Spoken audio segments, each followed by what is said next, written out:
Are you a songwriter? Are you looking to turn your songwriting passion into a full-time gig? Whether you are just at the start of your songwriting journey or a seasoned industry professional, this show is made for you.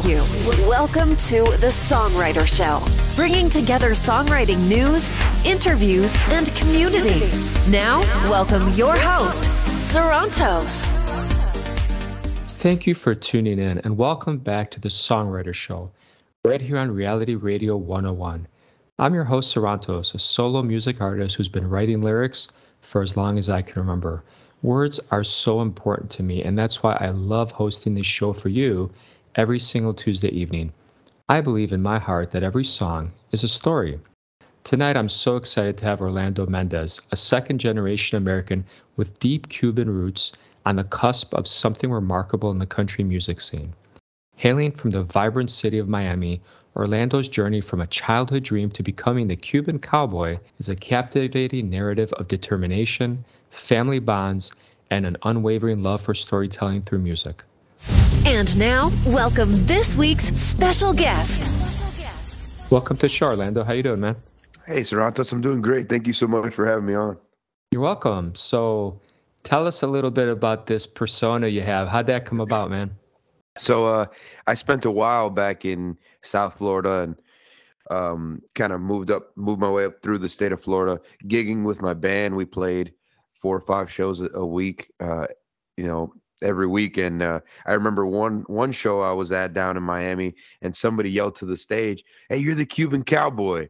And this persona of the Cuban cowboy on stage kind of came to life, and I liked it. I thought it sounded cool, so I ran with it. That's awesome, man. So tell the fans a little bit about what you play and when you started playing it. So I'm a country artist. I love country music. I found a deep passion for country music at an early age. I think I was around 11 or 12.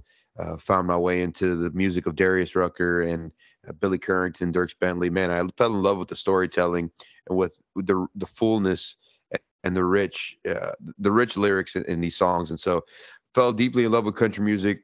Finally, when I put a band together, started touring, I knew that that was the music I wanted to pursue. Country, I throw a little rock in there as well, and we have a great live show, I think. Yeah, it's awesome. Do you play any instruments? I do, yeah. I play some acoustic guitar. Okay. And obviously you sing, right? Yes, yeah. Okay. Tell us about your songwriting process. How do you come up with something? So for me, like I said, I love storytelling. For me, it's a lot about imagery and visuals. It usually starts for me with one little phrase, right? I have a notes app on my phone that's full of these little phrases. One of them was "Heart on the Line." My heart's on the line, which we'll get into later. But another one was "Long Gone Lullaby." And sometimes I only have these few 2 or 3 words. And then I start to think, well, what inspired me to write that? And it usually comes from moments in my life, periods of my life where either heartbreak or joy or sadness or loss. And I start to build this story from these small one-liners. And that's kind of how I start with a song and put some melody to it. Awesome, man. So what was the first tune you ever learned as a kid? First tune I ever learned as a kid had to be a U2 song. My first concert was a U2 concert when I think I was 9 or 10. And so I think it might have been Vertigo. That was the first song I kind of learned to sing. Okay. Did you have any teachers that you want to give a shout out to? Yeah, I mean, I had a bunch of great teachers growing up. I had a vocal choir teacher, her Mrs. Stemmer. We can give her a shout out. Had a great drama teacher, Miss Jessica Fox, who taught me a lot about stage presence and mixing acting and singing, which I've tried to do the rest of my life. Yeah. Okay. What is your fondest musical memory of the last decade? Ooh, well, I would say I've had 2. One of them was The Voice last year, being on the set of The Voice. The blind auditions was something I never expected would go that well. I went into that blind audition just praying for one chair to turn around and just an opportunity to be on the show, and to have a full 4-chair turn was one of the biggest surprises of my life. I never would have expected that. So that was surreal in itself. And then I had another great moment this past weekend. I went down back to my hometown of Miami, Florida, and played the Country Bay Music Festival, the first big country festival in my hometown of Miami. And wow, what an honor, right, to ring that in my hometown with a spectacular lineup. It was pretty surreal as well. Awesome. What do you prefer? Old records, tapes, vinyl? What's your passion there? Oh, I love vinyls. I had for a long time. Yeah, I had for a long time a record player. I'd buy vinyls, and my mom had a bunch of old vinyls as well. I would play them out loud there in the house. Okay. Is there any musician dead or alive that you would give anything for to be in a room with? Yeah, there's so many of them. Gosh, there's so many of them. I think one of them is definitely Bono, who was, like I said before, has been a huge inspiration to me. But I think another one is also Chris Stapleton. You know, he's probably one of my greatest songwriting and also vocal inspirations. So yeah, I think Chris would have to be one of those guys.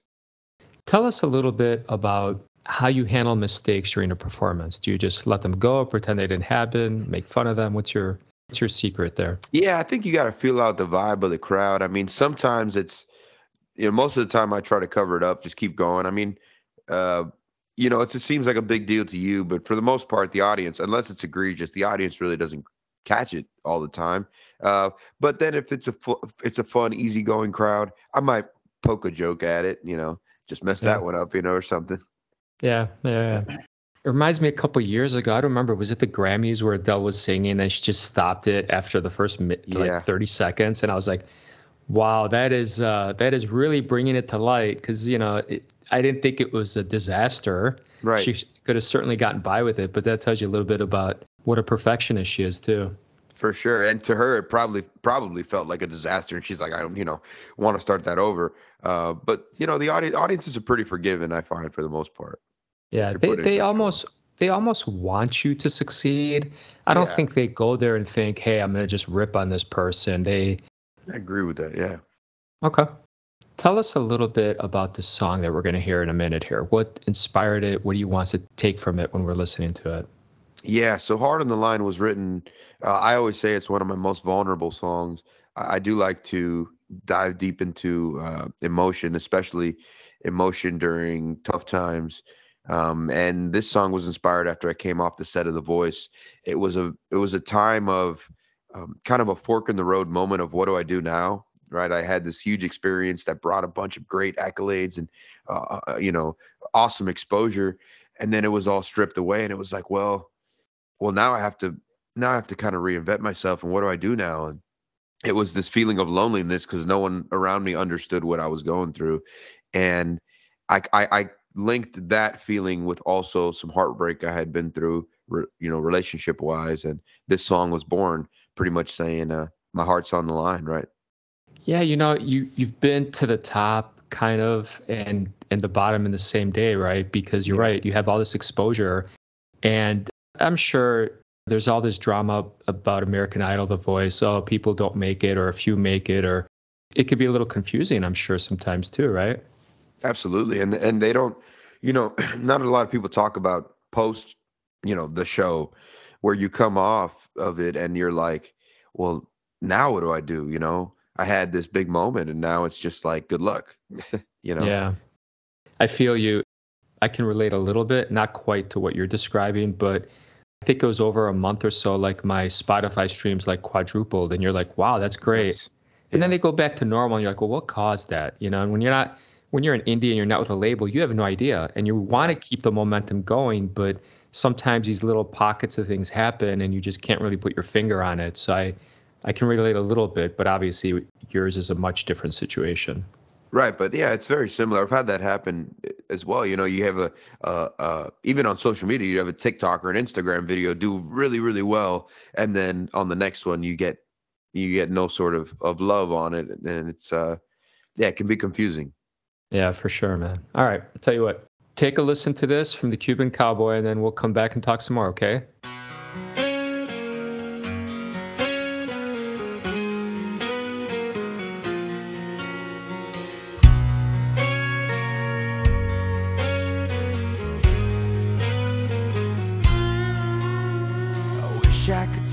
turn back the time to a moment I wasn't so numb. I wish I could pour back this wine into the bottle instead of my cup. Oh, but these feelings keep flowing, rushing like navy blue waves, crashing upon my shore. My heart's been so damaged, oh, by some burdens and baggage that I just can't heal it no more. So baby, hold me tonight, so that I won't be lonely. Some people tell me I'm fine, some people say they don't know me anymore. Cause I've been through some peaks and some valleys, I've seen some highs and some lows. Look at the cuts and the bruises from taking all of the blows. So baby, if you're gonna leave me, just leave me, don't worry girl, cause I'll be fine. Just know my heart's on the line.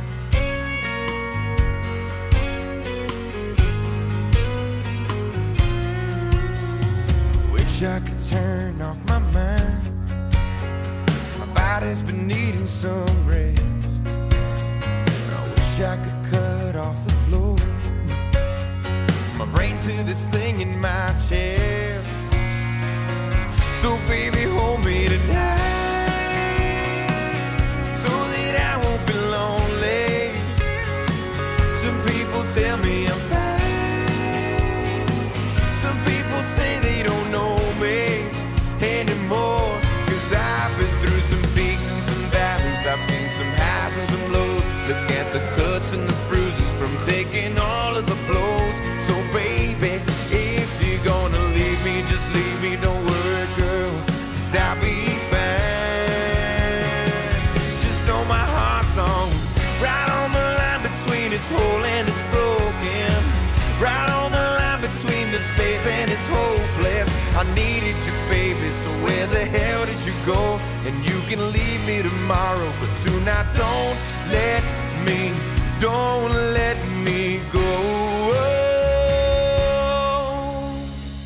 And baby, hold me tonight, so that I won't be lonely. Some people tell me I'm fine, some people say they don't, some people say they don't know me. I've been through some peaks and some valleys, I've seen some highs and some lows, the cuts and the bruises from taking all of the blows. So baby, if you're gonna leave me, just leave me, don't worry girl, cause I'll be fine. Just know my heart's on the line. Ooh, my heart's on the line.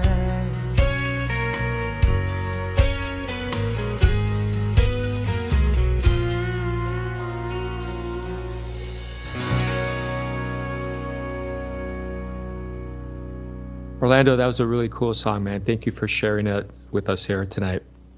Absolutely. Thank you for playing it. It's always awesome to get my songs in front of a new audience, so thank you. You're welcome. So what do you got going on for the fans? What's coming up next for you?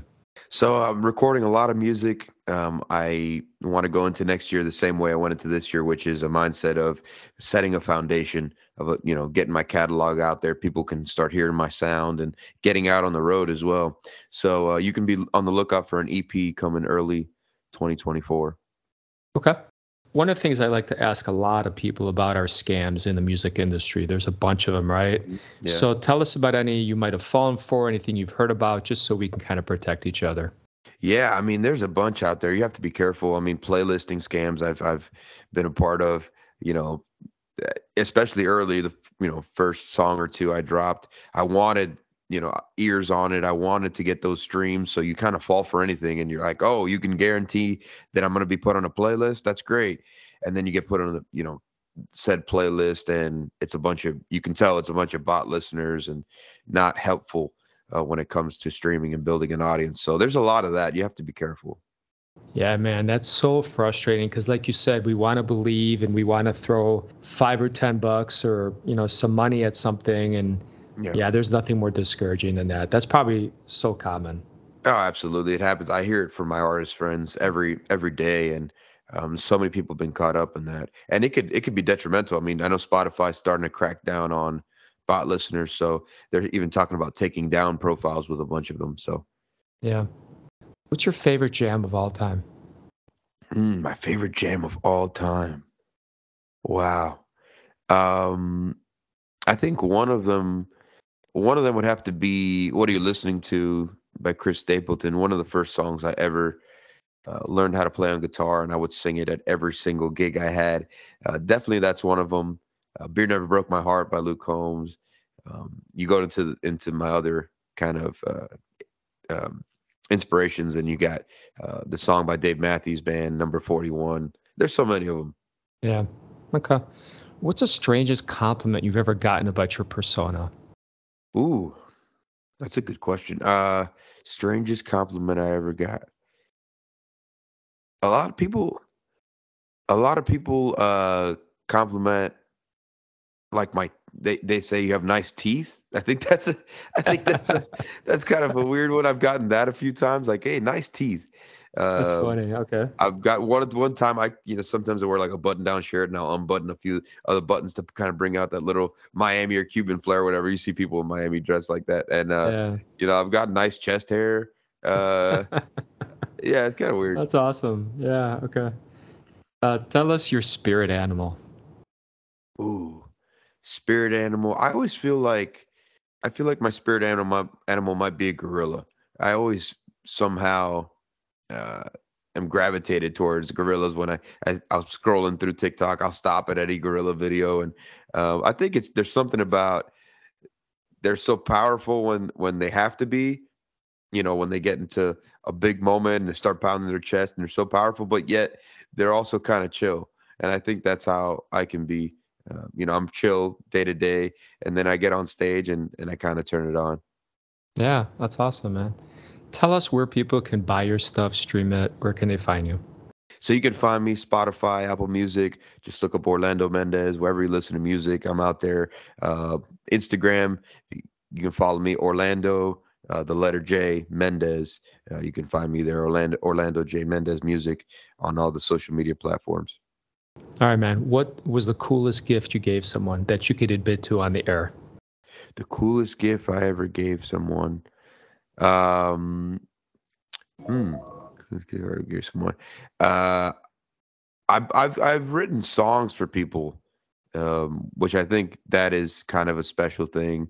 I've written songs for girlfriends. I've written songs for my aunt when her father passed away. I wrote a song about him, and I think that was special.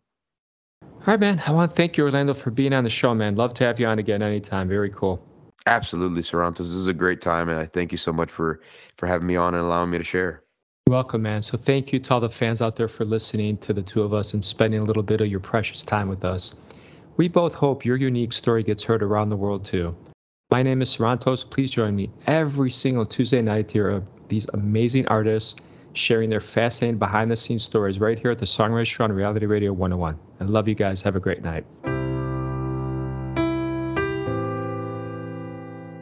They say we live in two different worlds, but I say you're a gift from heaven. You're the perfect fit. And now you've given me the gift of a wedding, the perfect gift. We might not get tomorrow, so let's give us a try. Live, laugh, and love until we die. Not give in to hate and deny. Love is love is love is love.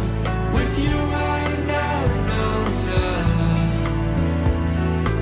Love is love is love is love. You are my true love. Love is love. They say we don't fit, but I don't know how I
true love.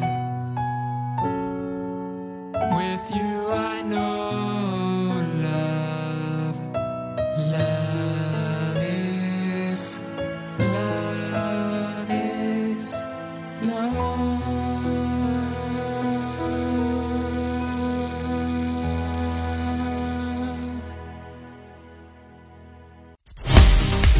Thank you for listening to The Songwriter Show. To keep the momentum going, head over to www.songwritershow.com and join our free music community of artists, songwriters, and producers. That's www.songwritershow.com.